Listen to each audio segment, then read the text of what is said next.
तो फिल्म की शुरुआत में हमें एक सुनसान जगह पर 6 दोस्तों के ग्रुप को दिखाया जाता है जो वहाँ एक हॉरर वीडियो शूट करने के लिए आए थे।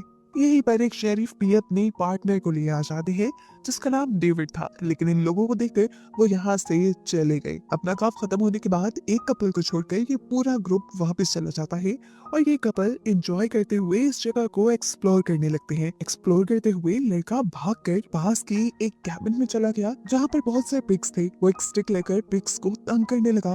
पिग्स ने तंग होकर शोर मचा दिया और इतनी ही देर में यहाँ पर एक आदमी आ गया पिग्स की आवाज निकालते हुए। इससे पहले कि ये लोग पीछे मुड़कर उस आदमी पर ध्यान देते, वो आदमी अपने हाथ में पकड़े हुए बहुत बड़े से कटर को घुमाता है और इस लड़के का सर धड़ से अलग कर देता है। वो लड़की जो पास खड़ी थी वो डर से चिल्लाने लगी और अंदर की तरफ भाग गई, जबकि दूसरा आदमी अपना चाकू गोल गोल घुमाते हुए लड़की की तरफ बढ़ता रहा और आखिर फिर उसने लड़के का भी गला काट के उसे मार दिया। मालूम होता है कि ये आदमी जिसने अभी 2 मर्डर किए हैं, ये लेस्टर नामी एक बूढ़े इंसान का बेटा है जो पिग्स का ये स्लॉटर हाउस चलाता था। लेकिन अब उसका काम बिल्कुल बंद हो गया है क्योंकि अब मॉडर्न एज में लोग स्लॉटर हाउस से मीट लेने के बजाय फैक्ट्री से प्रोसेस्ड मीट लेना शुरू कर चुके हैं। लेस्टर ने अपने काम में कोई भी अपग्रेडेशन नहीं की, इसलिए उसका ये स्लॉटर हाउस बिल्कुल बंद हो गया, जबकि उसकी जगह टॉम, जो कि उसका कॉम्पिटिटर है, उसकी मीट फैक्ट्रीज आजकल शहर में अरूज पर थी और वो अब लेस्टर की भी प्रॉपर्टी लेना चाहता था। पता चला है कि टॉम लेस्टर के ही अंडर पहले काम किया करता था, लेकिन फिर उसने अपनी मीट फैक्ट्री लगा ली और मॉडर्न तरीके इंट्रोड्यूस करवाए, जिसकी वजह से आज वो बहुत कामयाब था। लेस्टर का ये बेटा बडी, इसे हमेशा लेस्टर ने अपने स्लॉटर हाउस में पिग्स के साथ रखा था, इसीलिए वो अब नॉर्मल रहा ही नहीं था। वो पिग्स जैसे ही हरकतें करता था, यहाँ तक कि वो बोलता भी पिग्स जैसा ही था। उसने अभी भी जो 2 मर्डर भी किए थे वो भी इसीलिए कर दिए थे क्योंकि वो दोनों उसके पिग्स को परेशान कर रहे थे। अपने पिग्स के आगे उसे किसी चीज की अकल समझ नहीं है। फिर सुबह होने पर दिखाया जाता है कि लेस्टर का कंपेटिटर टॉम लेस्टर के ही एक दोस्त के साथ एक शेरिफ को लेकर उसकी प्रॉपर्टी में आया है ताकि वो लेस्टर को उसकी प्रॉपर्टी बेचने में फोर्स कर सके। लेस्टर का ये दोस्त जो अभी टॉम के साथ आया था, उसी दोस्त ने लेस्टर को स्लॉटर हाउस बनाने का मशवरा दिया था। उसी के मशवरे पर ये स्लॉटर हाउस उसका कामयाब हुआ। दरमियान में उसने लेस्टर को मॉडर्न अपग्रेडेशन करने को भी कहा, लेकिन तब लेस्टर ने उसकी बात नहीं मानी, इसीलिए वो दोस्त अब टॉम के साथ काम करता है। इस टाइम टॉम लेस्टर के लिए ऑफर लेकर आया था कि वो अपनी प्रॉपर्टी सिर्फ $55,000 में बेच दी, साथ ही वो उसके लिए काम करे जिससे लेस्टर को पैसे मिलते रहेंगे और रहने के लिए वो यही रह सकता था। लेकिन लेस्टर ने इस मर्तबा भी इस ऑफर को मना कर दिया। अब शेरिफ ने उसे धमकी दी कि अभी बेचना चाहते हो तो बेच दो, वैसे भी तुमने काफी अरसे से इनकम टैक्स नहीं दिया, वरना अगले महीने वैसे ही तुम्हारी प्रॉपर्टी की ऑक्शन हो जाएगी। लेस्टर शेरिफ की बातों पर भी ध्यान नहीं देता और अंदर चला जाता है। ऐसे शेरिफ उसके भी प्रॉपर्टी पर नोटिस लगा जाता है ऑक्शन का। इन सब के जाने के बाद वो अपने स्लॉटर हाउस के अंदर जाने की कोशिश करता है तो बडी यानी उसका बेटा उसे रोकता है। आज पहली बार बडी ऐसा कुछ कर रहा था। लेस्टर हैरान हुआ और जल्दी से अंदर गया और अंदर जाते ही उसके होश उड़ गए। बडी ने 2 इंसानों को कत्ल करके फांसी से लटकाया हुआ था। लेस्टर के देखकर चिल्लाता है और बडी को डांट देता है कि उसने ये सब क्या कर दिया। अपने आप को डांटते देखकर बडी को अपने डैड पे भी गुस्सा आता है, यहाँ तक कि वो अपने डैड को मारने के लिए अपना नाइफ भी उठा लेता है, लेकिन फिर कुछ सोचकर उन्हें नहीं मारता। यहाँ पे एक मजे की चीज ये भी हुई कि लेस्टर का भी गुस्सा कम हो गया और उसने अपने बेटे को शाबाशी दी क्योंकि उसने कट्स अच्छे लगाए थे बॉडी के ऊपर। बड़ी भी अपनी तारीफ सुनकर खुश हो गया और यहाँ लेस्टर के दिमाग में कुछ और ही खिचड़ी पकने लगी। उसने अपने बेटे से कहा कि तुम्हें 3 ऐसे कट और लगाने हैं, टॉम, शेरिफ और उनके साथी की बॉडी पर। अब लेस्टर यहाँ पर एक प्लान तैयार करने की कोशिश करता है और खुद भी तैयार हो जाता है, जिसके बाद उसने टॉम को कॉल की और टॉम से कहा मैं तुम्हारी ऑफर लेने के लिए तैयार हूँ, तुम बस यहाँ मेरे स्लॉटर हाउस आ जाओ। जबकि दूसरी तरफ हमें उन चारों के ग्रुप को दिखाया गया जिन्हें हमने मूवी के स्टार्ट में देखा था। ये अभी भी अपनी हॉरर वीडियो की ही प्लानिंग कर रहे थे और अपनी इस हॉरर वीडियो के लिए ये लोग एक शॉप पर जाकर कुछ मास्क वगैरह भी लेते हैं और शूटिंग दोबारा कंटिन्यू करने के लिए स्लॉटर हाउस आने का डिसाइड करते हैं, जहाँ पर लेस्टर अपने बेटे के साथ मिलकर मर्डर करने की प्लानिंग कर रहा था। सीन कट होकर दूसरी तरफ हमें शेरिफ डेविड को दिखाया जाता है। उनको खबर मिली थी कि एक कपल 2 दिन से घर नहीं आए थे। ये दोनों वही थे जिनको आखिरी बार उसने स्लॉटर हाउस के पास देखा था, इसीलिए वो भी छानबीन के लिए स्लॉटर हाउस की तरफ निकल जाता है। डेविड जब तक यहाँ पहुंचा तो उसने स्लॉटर हाउस के अंदर उन चारों के ग्रुप को देखा। वो चारों वहाँ पर अपनी वीडियो शूट कर रहे थे और इतनी आराम से इसलिए कर रहे थे क्योंकि उनके दोनों दोस्तों की लाशें पहले ही लेस्टर ने वहां से उठाकर छुपा दी थी। शूटिंग करने के बाद वो चारों यहाँ से चले जाते हैं और बडी उन्हें देख लेता है,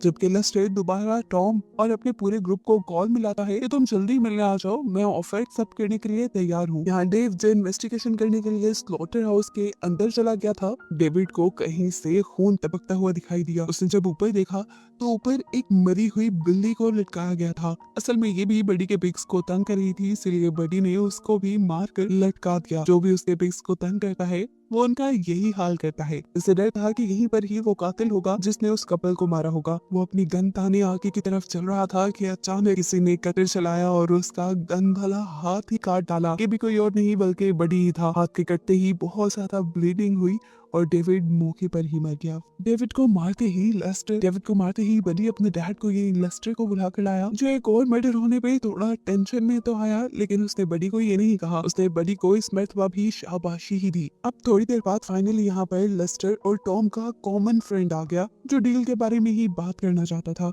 लेस्टर बेताबी से उसका इंतजार कर रहा था। उसके लिए तो इन लोगों ने डेकोरेशन भी की थी। पूरे स्लॉटर हाउस में मरे हुए इंसानों की लाशें लटकाई हुई थी, जिन्हें देखकर वो भी बेचारा डर गया और शॉक रह गया। इससे पहले कि वो यहाँ से भागने की प्लानिंग करता, ऊपर छुपे हुए बडी ने उसकी गर्दन को हाथ से पकड़ा और उसके पूरे के पूरे चेहरे को अपने हाथ के जोर से तोड़ते हुए उसे भी यहाँ पर मार डाला। जिसके बाद बडी का अभी भी दिल नहीं भरा था, वो अभी भी कुछ चेंज करना चाहता था। उसने डेविड का यूनिफॉर्म उतारा और किसी तरह उसे काट के फंसा लिया और फिर उसी की गाड़ी में बैठकर वो गाड़ी चलाकर यहाँ से जाने लगा। अपनी पिग वाली आवाज में वो पुलिस की वॉकी टॉकी पर आंसर भी कर रहा था। अब रास्ते में डेव की गर्लफ्रेंड ने इस कार को देख लिया। उसे लगा कि कार में डेव ही होगा, इसलिए उसने कार लुकवा ली और जब देखा तो अंदर बडी था। वो खौफ से जाकर अपनी कार में बैठ गई, लेकिन बडी ने अब उसकी कार को आगे नहीं बढ़ने दिया और एक पत्थर उठाकर उसकी कार पे दे मारा। अपनी जान बचाने के लिए ये लड़की कार से भी निकल गई। वो भाग ही रही थी, लेकिन पीछे से बडी ने आकर पकड़ लिया और अजीब तरीके से अपने चाकू के जरिए उसकी गर्दन काट दी। और यहाँ इस तरह उसने एक और मर्डर कर दिया। थोड़ी देर बाद अब स्लॉटर हाउस के अंदर टॉम आ गया, वही इंसान जिस प्रॉपर्टी को खरीदना चाह रहा था और जिस पर लेस्टर को सबसे ज्यादा गुस्सा था। तो अब सबसे भयानक मौत तो उसी की बनती थी, इसीलिए बडी ने उसे ग्राइंडिंग मशीन के अंदर डाल दिया और आहिस्ता आहिस्ता उसकी बॉडी का कीमा बन गया। अब सीन कट होकर हमें क्लब में उन चारों के ग्रुप को दिखाया जाता है, जो बार बार इस स्लॉटर हाउस में अपनी हॉरर वीडियो शूट करने के लिए आते हैं। वो क्लब में पार्टी कर रहे थे कि अचानक क्लब की लाइट चली गई, क्योंकि यहाँ पर एक बहुत ही खौफनाक तूफान आया था। बिजली का कड़कना इस तूफान को और भी ज्यादा भयानक बना रहा था। तो इन्होंने प्लान किया कि ये लोग दोबारा स्लॉटर हाउस जाएंगे अपनी शूटिंग के लिए, क्योंकि इससे ज्यादा खतरनाक माहौल और कोई हो ही नहीं सकता। बातों ही बातों में इनकी शर्त लग गई कि सैली एक घंटे तक अकेले स्लॉटर हाउस में रुकेगी, क्योंकि उसे थोड़ा डर जो लगता था।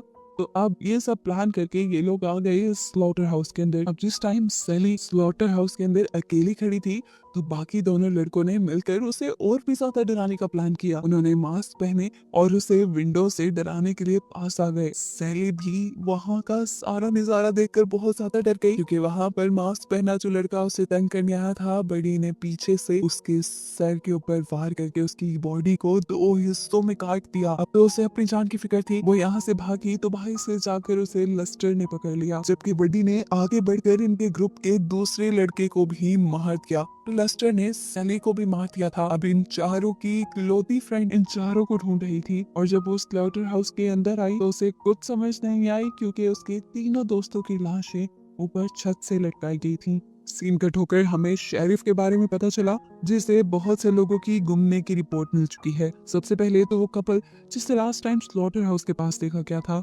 उसके बाद डेविड जो उस कपल के मर्डर की इन्वेस्टिगेशन करने गया था, लेकिन अभी तक वापस नहीं लौटा। उसके बाद हैरोल्ड और टॉम। ऐसे में सारा का सारा शक शेरिफ का लेस्टर के ऊपर ही जा रहा था, इसीलिए वो भी इन्वेस्टिगेशन करने के लिए स्लॉटर हाउस जाता है। और जाने से पहले वो अपने लिए बैकअप पुलिस की भी रिक्वेस्ट कर लेता है। यहाँ स्लॉटर हाउस के अंदर दिखाया गया कि ये लोग आखिरी बची हुई लड़की को टॉर्चर कर रहे थे क्योंकि वो शेरिफ की बेटी थी। अब इससे पहले कि ये लोग इस लड़की को भी मारते थे, पीछे से आकर शेरिफ आवाज कर देता है। जैसे ही इनका ध्यान भटकता है तो वो लड़की भागने में कामयाब हो जाती है। अब उसे पकड़ने के लिए बड़ी उसके पीछे भागता है, लेकिन तभी शेरिफ गोली चला देता है, जिससे डरकर बड़ी वापस भाग गया। ये लोग अब भागकर उस जगह पर आ गए जहाँ पे इन्होंने पिग्स को बांधा हुआ था। शेरिफ अपनी बेटी को अपना प्लान बताता है कि तुम यहाँ से भाग जाओ, इतने में मैं इन दोनों को हैंडल करता हूँ, तब तक बैकअप पुलिस भी आ जाएगी। अभी ये प्लान बनाकर फ्री हुए थे कि पीछे से लेस्टर ने आकर शेरिफ के पेट में ही स्टैब कर दिया। अब इससे पहले कि वो इस लड़की के ऊपर भी हमला कर देता, वो लड़की यहाँ पर अपने डैड की गन उठाकर उसे ही शूट कर देती है। वो देखती है कि शेरिफ यानी उसके डैड अभी भी जिंदा थे। उन्हें बचाने के लिए वो उन्हें हॉस्पिटल ले जा सकती थी। उसने अपने डैड को गोद में उठाया और तेजी से अपनी कार की तरफ बढ़ गई। इससे पहले कि वो कार चलाकर यहाँ से चली जाती, वो लेस्टर दोबारा इनकी गाड़ी के सामने आ जाता है, जिसे वो मरा हुआ समझ रही थी। वो घबराती नहीं और तेजी से कार चलाते हुए लेस्टर को कार से नीचे धक्का देती है और उसके सर के ऊपर से ही अपनी कार चलाकर उसका सर क्रैश करके आगे बढ़ जाती है। इन्हें अब लग रहा था कि ये लोग बच जाएंगे, लेकिन इनका ये वहम था, क्योंकि बड़ी जिसके ऊपर अभी तक इन्होंने ध्यान ही नहीं दिया था वो इनकी कार के अंदर ही छुपा हुआ था, जो अपने चाकू से इस लड़की को मारकर यहाँ खत्म कर देता है और मूवी भी इसी पॉइंट पर खत्म हो जाती है।